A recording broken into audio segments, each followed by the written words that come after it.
Hello, folks, and welcome to the Locker Room. Today is Friday, April 16th. We are recording live. Of course, you can watch us on the Feedstuffs 365 platform. Go to feedstuffs.com and get registered. Or you can always watch us on social media. We are streaming on a lot of different social media sites. And folks, we want your questions. What do you want to know from today's guests? Who are? We've got two fantastic guests talking to us this week. We've got Naomi Bloom from Total Farm Marketing up in Fond du Lac, Wisconsin. Naomi, thanks for joining us this week. Thanks for having me. You bet. And Dan Hueber from Redding Huber Ag Consultants. Dan, we appreciate the opportunity to talk with you. It is a pleasure to be here. Thanks for having me. Well, I tell you what, guys, things are happening in the markets. We look back over this past week and we saw, oh boy, limit down in HOGS. We've seen Coinbase take its IPO and make it an extremely valuable company. Things are happening around the world. And as we focus in on looking at the world of agriculture, I wanted to start off our discussion by talking about the dollar. The value of the US dollar has been dropping over the past year until we came to kind of the tail end of this pandemic. And then we started a rally that lasted through, well, pretty much the first quarter of 2021.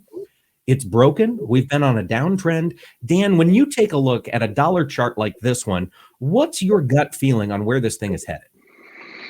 Well, one of the things I think if you look back just a little bit further on that chart, those lows that we reached down to toward the latter part of last year were almost identical to the lows in 2018. So it was a very good level of support. And, really it started building a little base, building a foundation as we moved into the new year. So, it really looked like the dollar was going to turn higher, which of course it did up until the end of March there. We're down about 2 weeks at this point in time. So I would say we're really just looking at a somewhat of a temporary correction at this point.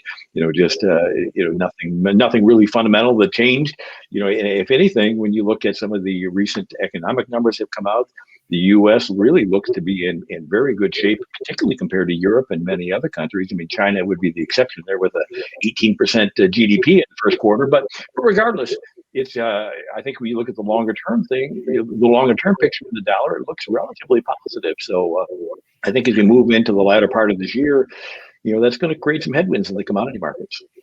Yeah, it certainly would. If this thing starts to climb, Naomi, when you take a look at the world out there, we've put $6 trillion into circulation here in the past 12 months.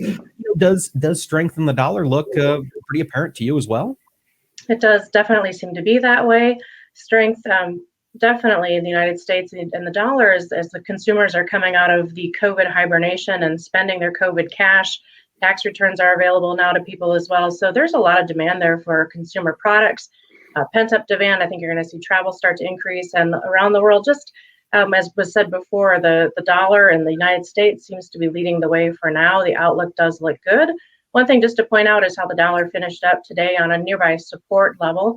If that breaks, we might see a retest of the recent low, but overall, I think the dollar has some strength to it. If we can see a setback, I think all it does is bring out more exports for agriculture, because when that value of the dollar is lower, that makes it cheaper for other countries to import our products. So that'll be something to keep an eye on in the next few weeks. And I want to ask you guys a big picture question. You guys look at the markets all day long. You study the inflows of money into the various buckets of ownership that people can have here in the world of finance.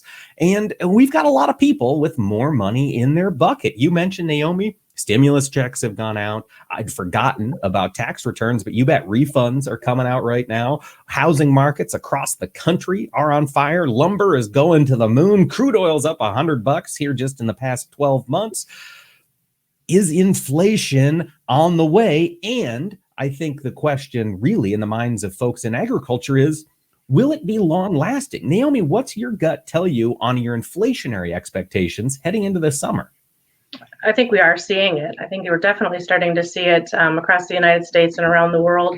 So the other thing I read recently was that China was going to start to do less production of aluminum and some of those other raw materials that they would be instead. I don't know. I kind of feel like they're hoarding it to themselves in a way and keeping it for their own account. But ultimately, just looking at where the world is right now, the outlook remains favorable as we come out of COVID. And I just think that there's some strength underlying going forward for most commodities and for the economy overall. Dan, are you expecting a similar thing, kind of an inflationary bump to last through the summer? Oh, certainly. And again, and as Naomi said, we've already really witnessed inflation begin to kick up little by little.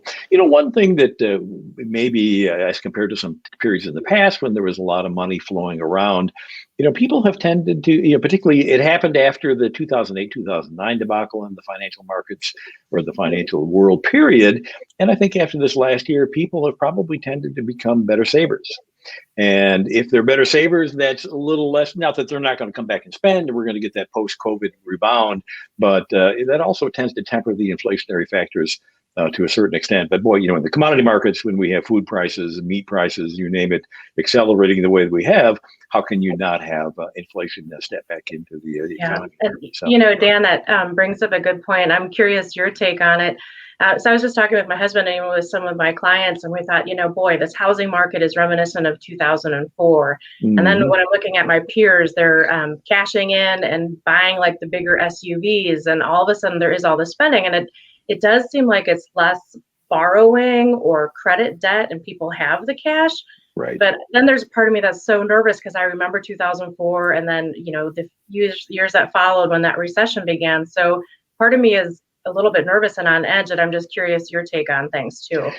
I think the great unknown now is, did what's happened in the last 12 to 18 months make a permanent, well, I shouldn't say permanent change, but at least a bigger change in people's attitudes about how they address what's out there. There might be just, granted, we think we're through or primarily through this COVID scare, but, I think there's also enough skepticism on, is there going to be variants coming out? Is that going to throw us into the secondary issues out there? Are we going to shut down the global economy again? And I think all those things are keeping things maybe a little bit tempered. But but you point out the real estate market. I mean, just on fire in so many areas. I think one of the issues is there's just not enough homes being built or many homes available. So again, how can that be anything but inflationary at this point in time? It's gonna, it's certainly a seller's market if you're in the real estate market right now. So it is. And, we've certainly seen higher prices in the hog market over the past, since we got through the coronavirus shutdown of processing plants last May and June. We've seen a phenomenal skyrocketing price here in lean hogs. Mm-hmm. But the $1 million question, guys, I'm looking at that top right there at 109 and change in the June lean hog contract. Dan Hueber, is it a top? Has this market peaked? I'm going to tend to say yes. Now, granted, there is the one huge caveat out there that, of course, helped bring us up to where we got to, and that is, of course, China. Realistically, you look at those June hogs. I mean, there's only been one time in history we traded higher than that. That was back in 2014. So we were in pretty thin atmosphere to begin with as we got up above 105. I think some of the setback this week, China just this morning said that, they had a 19% growth in their overall hog herd, over a year ago quarter. I can't remember the total slaughter for the first quarter, but they said they're pushing 420 million head of hog again, which is just astounding. That number's astounding. Here we are at 80 million, not even 80 million in this country, and they're looking at 420 million. But beyond there, that they could, after having all of that devastation of the African swine fever, could rebuild that rapidly. And, I think that probably took the market, particularly knowing that over the last 2 to 3 weeks, we've been hearing all the talk that there is a second outbreak of African swine fever going on there, 20-30% losses of breeding herds. And the numbers they put out today would certainly seem to refute that. But I mean, that their demand on hogs has certainly helped lift us up to these levels that we haven't seen for 7 or 8 years now. So. Yeah, it's been phenomenal. But Naomi, Dan brings up a huge point. Yeah, we did get numbers from China earlier this week, earlier today or yesterday. 32% increase in pork production year over year, and boy, Naomi, I talk to a lot of pork producers in this country who are really struggling as their input costs have skyrocketed over the past year, looking at both soybean meal and at corn. And those climbs in price have been even more profound in China. Do you take these numbers out of China at face value, Naomi, when you're looking at the hog market? I don't believe anything that comes out of China anymore, period. I'm over it. If I can Yeah. just be so blunt, I'm just there. So, I mean, all the data that you both have talked about is true as far as that's what's come out into the marketplace, and the market trades what it hears. And so we've heard, initially that no, they've lost their herd and it hasn't regrown as much. And then of course just this week, exactly, the news came out, no, the herd is growing again.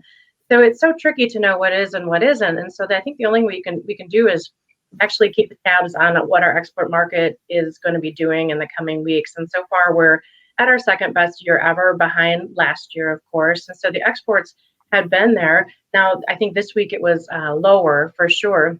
But now that the dollar is declining, maybe we see that pick up again. So something to be monitoring. It does look like a topping signal for the short term on those charts. The market's been due for a pullback. There's some big profit taking, I think, that wants to happen by the traders. But one thing to also be aware of is that our cutout values this week were the highest that they've been since, I think it was May of 2020.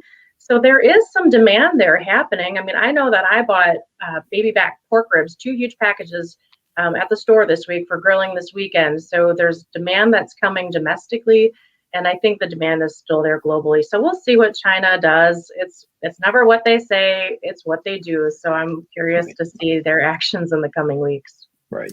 And, that's all on the demand side. Of course, we've also had, some upheavals on the supply side. When we look at the hog market, I'm hearing from producer friends of mine in Iowa that, their breedback rates weren't nearly as good. We definitely had some sow culling. Sow values have been phenomenal. I mean, as we look out throughout this summer, let's take that 110 mark as a high water mark for right now. Even with this climb in the pork cutout value, with the cash that Americans have on hand, Dan, do you think that pork is still going to be competitively priced in the retail meat case throughout the summer? Oh, I think the demand stays consistent, stays solid. So, and again, there's one of the benefits of coming out of shutdown. People are going to want to. Last year we just didn't have the barbecue season that we normally would. I think that's coming back this year. So and again, you certainly should not overlook that when you look at the last hog and pig report. The numbers were down 1 to 3%, which really, really shocked the trade. That everybody thought, boy, with things going and the export business the way it was, we're going to start seeing those numbers grow. So it didn't. And of course, you can't turn that around rapidly, or Right. You can't turn it around instantaneously. So, but I do think, and I know we'll talk about feed grains a little bit further into the discussion here. But boy, we're in a very precarious place here right now. I mean, it's exciting to talk about $5 and $6 corn and $13 beans and $400 meal, but boy, we accelerate must be low here, above these kind of points, and boy, we're in demand destruction at that time. So it's a fine line here at the juncture we're at. It certainly is. And I do want to get into that discussion on feed grains, of course, as an input cost for our livestock livestock producer listeners. That's a huge component. And then, of course, as the bottom line for our grain producer listeners, that is hugely important. But before we do, we've got Naomi Bloom, our native Wisconsinite, on the program. And I always like to turn to Naomi to discuss the milk market, because that, like hogs, another market that was absolutely devastated a year ago from today when COVID worked its way and schools were closed and restaurants were closed and demand went sideways on dairy producers. Whew. Boy, milk had a heck of a climb, Naomi. Angelo, if we can pull up that milk chart, let's take a look at where we're sitting today. We touched $20 earlier this week, Naomi. Where do we go from here? There's a lot of dynamics happening in the milk market right now. First, we'll take a look at the supply side of things. And from a milk production standpoint, our production continues to be up from year-ago levels, but we are starting to trend lower. So that is a good sign in terms of producers responding to just marketplace action, because our demand actually is eased up in a sense because the farm to family food program has wrapped up and it's officially going to be done and over with. And that's actually what spooked the market this week and made that big setback happen. But then at the same breath, then you have the restaurants reopening, and then the school's going to be reopening more in the fall again. So there's new demand occurring that's going to be helpful for the milk prices going forward. Also with the milk market, cheese demand has been solid. Our exports have been fantastic. The whey prices are the highest they've been in 2014. So there is some really good underlying tones for dairy demand. And actually, when you look at our cheese prices, we are cheaper than the global dairy trade auction prices. So we're still quite competitive around the world. So just going forward, what we have to watch with production, these higher feed costs are going to become a factor. And then, of course, if we have the hot temperatures this summer, like they're calling for, that affects production as well. So I guess my outlook for milk is that it's going to be a little bit choppy here. $20 is a huge hurdle to climb above. And to do that without that farm to family food program, it's going to be a combination of needing to see the milk production come down on the report next week, and then also just more demand, both globally and domestically. So I think my outlook is more encouraging, but it's going to be a little choppy here in the short term. Gotcha. Naomi, choppy but sideways. Are you expecting prices to largely stay above $17 here as you look out through the rest of 2021? Oh, very much so. Very much so. I think that the demand is that good globally and domestically. And again, because the production numbers are trending lower, that's going to be supportive for the milk prices overall. Gotcha. I do want to pick up on something you mentioned, whey price higher or more, higher than it has been since 2014. And of course, 2014, we had China buying all the powder in the world they could get their hands on. What's driving the movement in whey this year? Do you know? Yeah. Domestic and export. It's a combination of both. So specifically, I don't know if there was any like additional rumblings actually happening behind the scenes, but I do know it's a balance of both. Gotcha. Well, I do know here over this past year of coronavirus, I've eaten more pizza than I ever have in my life. And I always get it with extra cheese. So you're welcome, dairy producers. Absolutely. Let's talk. Yeah, Dan, jump on in. Actually, before we move on there, I was just going to, and I might have missed it, but Naomi said she was doing ribs this weekend, but she didn't say what time we were supposed to be up there. So maybe I might have missed that. So. Saturday night. Saturday night. Okay. Come over. That'd be great. Fantastic. Are you going to be singing too? Is it dinner and a show, Naomi? We're going to get to Cheese Stick Thunder on Sunday. We have Cheese Stick Thunder practice on Sunday. So we're getting ready for our first gig of the spring. Yeah. Oh, fantastic. It's good to get back out in front of people, isn't it? Absolutely. It's a lot of fun. Oof, I tell you what, it has been a crazy year, but it's also been a crazy year in the grain markets. Let's talk corn. Dan Hueber, we had a 6 handle on May corn this week. First time since 2013. Okay, I was going to ask you how long it's been. Wow, 8 years since we've seen $6 corn. We only saw it for a brief window, and now, of course, we've dropped back below 6. Dan, as you look out, that $6 handle, are we going to see it again here in the May potentially, or even as we get through this summer on old crop? Oh, I think today was just a taste. We had to test it sometime or another. And granted, it's a Friday. It's a little more difficult to kind of sustain those type of things when there's really not that much necessarily in the news here. So, but yes, there is no real sign in the corn market, especially moved into a new highs, both old and new crop here this week, that we have exhausted this move. And I think realistically to believe that in the immediate future we have any significant downside pressure in our way other than a technical correction maybe, we're going to have to get further out into the crop season to get a better look at what the planning is, what the summer weather is before we get too many bears feeling that they're confident that they could take prices higher or lower. But I think realistically, the market's got 2 functions at this point. One is to ration demand or try to continue to ration demand. And the other is to build in some risk premium to encourage as much production as possible. And granted, acreage is probably pretty well set. We don't know exactly what that's going to be yet. But I don't think you're going to see any major variations. But right now, I guess there's a little bit of battle on what could go to corn versus beans versus wheat. But on the same token, I think it's going to be weather moving forward from here. All right. And now, Naomi, Dan said something that's hugely important when we're talking commodity prices, and that's the function of price to ration demand.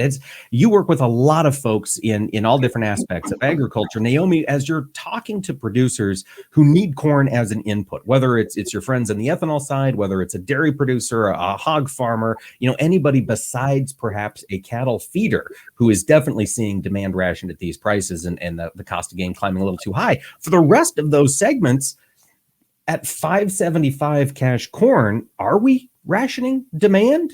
What do you think, Naomi? No, I don't think so. I think that we still have some higher price potential to go this summer to ration what is still available. When you look at how strong the exports have been, the sales and the inspections. So it's actually leaving the country. And now we have 2 ethanol plants that just reopened again, one in the heart of derecho. So that's like amazing to me. Yeah. And then also the other one in Nebraska. So there's demand there. And if they're willing to pay these high prices to get the corn in, it makes me think that ethanol is profitable. It makes me think that the demand rationing has yet to come. So, I think in the short term, we're probably going to see maybe a little bit of a setback on the corn and bean price just in the next week or so as we wrap up the May option expiration and head into May futures first notice day. But then after that, boy, any weather issues at all is just going to be able to spur things, I think, higher yet. But again, we have to have all of the pieces of the puzzle just occur perfectly to continue that to happen. Yeah. And Dan, I want to circle back to you here. Sure. While we're looking at, and let's talk old crop here, end users as we get through summer 2021. Naomi mentioned the ethanol plant in Cedar Rapids. It's opening up. And then it's the heart of derecho country. There were very few acres of corn actually put in a bin in that neck of the woods here at the tail end of the 2020 growing season. To that end, given the fact that we are running low on old crop supplies, are end users mainly going to do the heavy lifting through basis to secure their supplies, or do you think we're going to see a consistent upward pressure in futures as well? Well, again, it's hard to say it wouldn't be both, but I think basis is probably going to be the bigger play, particularly in those areas where there was a deficit from last year. So it's, granted, basis is really a function of making the transportation work. And, that's what it's going to have to do to bring that corn back out there. When you look at the actual corn numbers, we're not in a panic situation. I mean, realistically, a 1.5 carry out certainly is not, even maybe difficult to justify $6 corn for that matter. But if it's in the wrong place, that's a whole nother story. And you've got to get the incentive there to get it into the locations where the demand is then. So gotcha. Now, you guys have both talked about acres. I want to turn our focus to new crop corn. Angela, we've got a chart here of December corn. If you could pull that up, boy, that is quite a rally since that March 31st prospective plantings and quarterly grain stocks report. But I've been talking to a lot of growers, predominantly in South Dakota and in Iowa. I haven't skewed too far from that geography, but I haven't heard many people looking at new crop pricing and using it to rebalance their acres, which leads me to believe that perhaps the USDA in their prospective planting numbers might be right. Naomi, what have you heard? Is this rally enough in either corn or soybeans to have guys disrupt their planting intentions? Well, for most of the producers I'm talking with, they're sticking with a rotation, but boy, there's a lot of excitement starting to pop up in many different commodities to know that for sure if acres have been bought or if there's going to be last minute changes. And it would be, I think, a surprise to the marketplace if we don't see corn acres climb any higher than this 91 level that the USDA has. That would really be a surprise on the June 30th report. One thing that I saw and read today was actually about sorghum. And so they're talking about how sorghum prices have been rallying higher. And actually today we had our biggest sorghum weekly export sale ever at over 33 million bushels, and the highest previous weekly export sale was like 10 million bushels. So the sorghum market is hot and heavy. And I had some clients in Kansas today say that their basis levels for sorghum are continuing to work higher. And now there's talk that sorghum is trying to buy acres into this whole continuum as well. So I think it's going to be an interesting fight to the finish. I'll be honest, I don't know for sure what is going to be out there when all is said and done. So I'm really excited to see how the season progresses going forward, and definitely what that June 30th report will say. Exactly. And Naomi, you mentioned there's a tremendous amount of uncertainty. And Dan, you alluded to it as well. USDA printed 91, but my goodness, it's $6 or even $5 on new crop corn. That should be an incentive to pull more acres in. So Dan, I want to ask you, as somebody who builds balance sheets throughout the year, when you're looking at this uncertainty in terms of production acres, how do you factor that into your balance sheet until we get to the June 30th plantings report? Well, realistically, I mean, granted, we'll get reports week by week. I don't think you see much of a change. I guess you really can't factor much into that June report.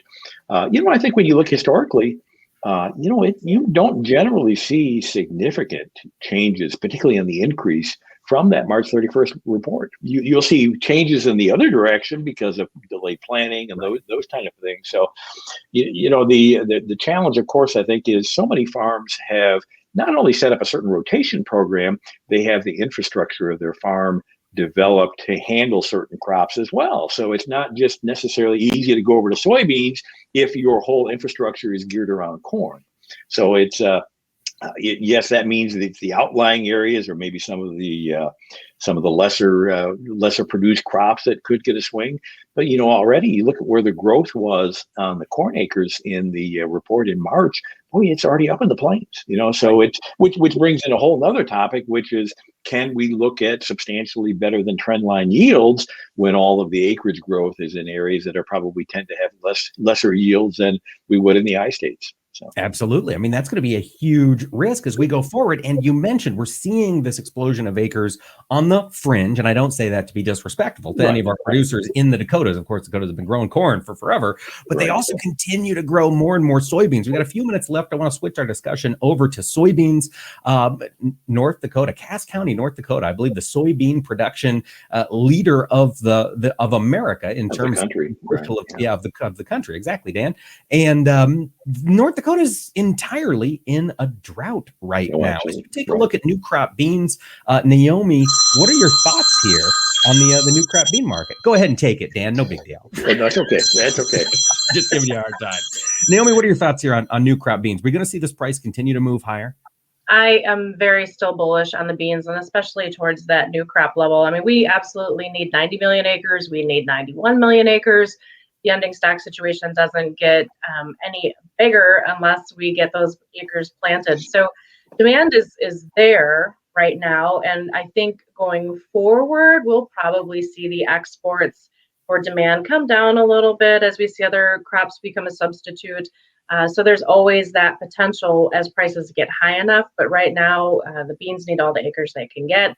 And they're going to be the most volatile this summer and subject to every single weather forecast that comes their way. So nice uptrend on the new crop beans versus the old crop prices, which are in like a sideways plateau. They're just not able to do anything, but the new crop pricing is definitely in a nice little uptrend. But Naomi, you think it's got more room to grow? How aggressive should guys be if they're adding acres of beans to their program this year? Yeah, a lot of producers I would think of that I've been working with are about a third sold on new crop because of the value that's there. And then, of course, it's going to be baby steps going forward. And I don't know that there's any significant price explosion to the upside unless we have some weather issues to justify it. So you're hoping for bad weather to get better prices. So we don't want to do that with our marketing plan. Right. So make sure that you're protecting the value that's there. And then, of course, this summer, looking at more protection for unpriced bushels with some kind of a put strategy. Gotcha. Dan, what are your thoughts here for growers looking at this new crop bean situation? Do you hold off? And again, I guess I'm not a big proponent of just trying to hold off for higher prices. If it makes sense economically to start locking in values, certainly you want to. You probably don't have a lot of downside risk at this point, as in trying to get out a little bit further into the summer and see what we hold for weather.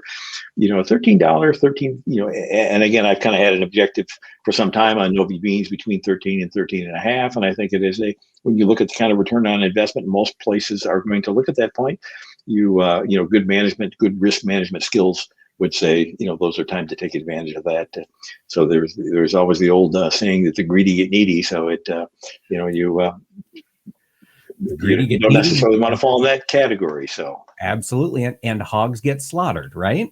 Exactly. Yeah. We'll go to market. Yeah, there we go. You bet. Well, hey, guys, we're coming to the end of our time. Naomi Bloom, before we let our listeners go, do you have any parting thoughts for producers as they get ready to head into this week? We see planters start rolling across the northern plains. Anything growers need to have in mind that you're watching?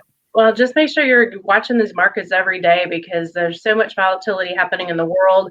We're watching weather markets all over the world. So everything is going to be volatile all summer long. So don't become complacent. Don't think that just because we're in uptrends that you don't have to do your pricing and that things are going to be rosy forever. Stay on your toes with your marketing. All right. Dan Hueber, same question to you. What should growers be watching out for this next week as planters really start rolling? I couldn't agree more. And again, I think sometimes we get a little bit too focused on what's the price going to do next and how high could it go, and we kind of lose sight of the fact that ultimately our job is to do the best job we can marketing that and showing a consistent return to farm operations. So it's easy to get hooked up in the hype. Granted, it can be kind of fun, but sometimes, also recognizing that if things really get wild, that is not a good, positive long-term thing necessarily for agriculture. So hopefully we have a good weather blessings this year too, so we don't get into those panic kind of situations. Absolutely, because those panic markets lead inputs higher, and they don't come down nearly as fast as commodity prices do. Absolutely do. Huge thanks this week to our two guests, Naomi Bloom from Total Farm Marketing and Dan Hueber from Redding Huber Ag Consultants. Really appreciate your insight, folks. It's always great to catch up with the both of you. And viewers, we certainly appreciate you taking the time to tune in to us. You can catch us every Friday at 2 p.m. on Feedstuffs 365. Find that at feedstuffs.com. Or, of course, just keep an eye on the social media pages, and we'll be streaming right there. We want to hear from all of you, so do be sure to get registered so we can hear from you next Friday. Thanks for tuning into The Locker Room. I'm Mike Pearson. Have a great week.